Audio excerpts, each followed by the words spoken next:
तो वहीं कानपुर देहात से इस बीच बड़ी ब्रेकिंग का रुख कर लेते हैं। कानपुर देहात कांड पर अब तक कोई कार्रवाई नहीं की गई, सिर्फ सस्पेंड किए गए हैं अधिकारी। बता दें कि कोई गिरफ्तारी नहीं की गई है। कार्रवाई के नाम पर बुलडोजर चालक और लेखपाल को गिरफ्तार कर लिया गया है। स्थानीय पुलिस अधिकारियों पर कोई भी कार्रवाई नहीं हुई। तो कानपुर देहात कांड में अपडेट, जहां कार्रवाई के नाम पर बुलडोजर और लेखपाल को गिरफ्तार कर लिया गया है। हालांकि किसी भी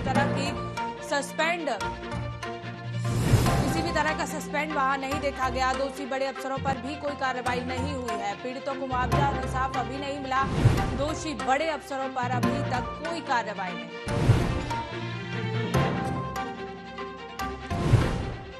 इसी खबर को लेकर हमारी संवाददाता निशी भाटी हमारे साथ जुड़ गई हैं। निशी भाटी, कानपुर देहात कांड को लेकर क्या अपडेट है? कानपुर देहात अब तक कोई भी कार्रवाई नहीं हुई, सिर्फ सस्पेंड करने की बात कही जा रही है और इसके नाम पर सिर्फ बुलडोजर चालक और लेखपाल को गिरफ्तार किया और साथ ही बता दें पुलिस अधिकारी इस पर कोई कार्रवाई ना करते हुए और पीड़ितों का मानना है कि उन्हें ना ही मुआवजा मिला है और ना ही कोई भी किसी तरह का इंसाफ मिला है। और लगातार इस पर एक और अपडेट सामने आ रही है कि 11 बजे अंतिम संस्कार कर दिया जाएगा और माँ बेटी जो जली थी उसको लेकर भी काफी ज्यादा पूरे गांव में एकदम भयानक माहौल हुआ है, जिसमें घटनास्थल पर काफी पुलिस बल तैनात है। जी बिल्कुल निशी, जिस तरह से आपने कहा कि 11 बजे अंतिम संस्कार किया जाएगा, तो किस तरह परिवारजन राजी हुए अंतिम संस्कार के लिए? जी, अंतिम संस्कार पूरी तरह से तैयारी हो चुकी है। पहले जहां पर वो जले थे वहीं पर उनकी समाधि बनाने की तैयारी चल रही थी, वहीं पर उनका अंतिम संस्कार करना था, लेकिन कुछ देखते हुए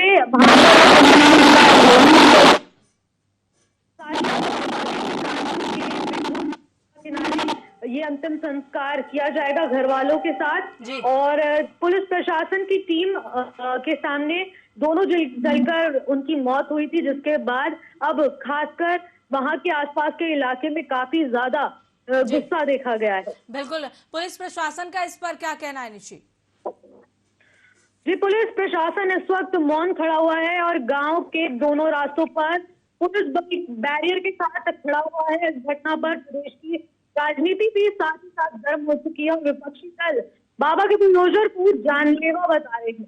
जी बिल्कुल निशी, कहा यह भी जा रहा है कि जो मुआवजा देने की बात कही जा रही थी, परिवार की शर्त जो थी उन पर देरी लगाई गई। विपक्ष की ओर से यह भी कहा जा रहा है कि जो जातीय रणनीति है उसके तौर पर देरी लगाई गई, क्योंकि अगर परिवार ब्राह्मण न होके जो है ST SC परिवार से अगर आता तो अब तक सारी शर्तें मान ली गई होती। निशी जी, ये तो बात है कि उनकी मांग थी कि उनको मुआवजे के तौर पर कुछ दिया जाए, रकम दी जाए 5 लाख 5 करोड़ तक की, पर वही है कि उसके बाद अब कोई भी परिवार वालों का मानना है, पीड़ितों का मानना है कि उनको इंसाफ के नाम पर अभी तक कुछ नहीं दिया गया है और ना ही किसी भी पुलिस प्रशासन पर कार्रवाई की गई और पुलिस प्रशासन की मौजूदगी में ही दोनों जलकर पूरी तरह से उनकी बॉडी पूरी उनके सामने पड़ी थी, लेकिन पुलिस प्रशासन वहां पर चुपचाप खड़ा हुआ था और अभी तक तो ये भी देखा जाए कि स्थानीय पुलिस अधिकारी अभी तक कोई कार्रवाई करने को तैयार नहीं है। लगातार वहां पर जी बिल्कुल निशी, अभी अगर जांच अगर होती है इस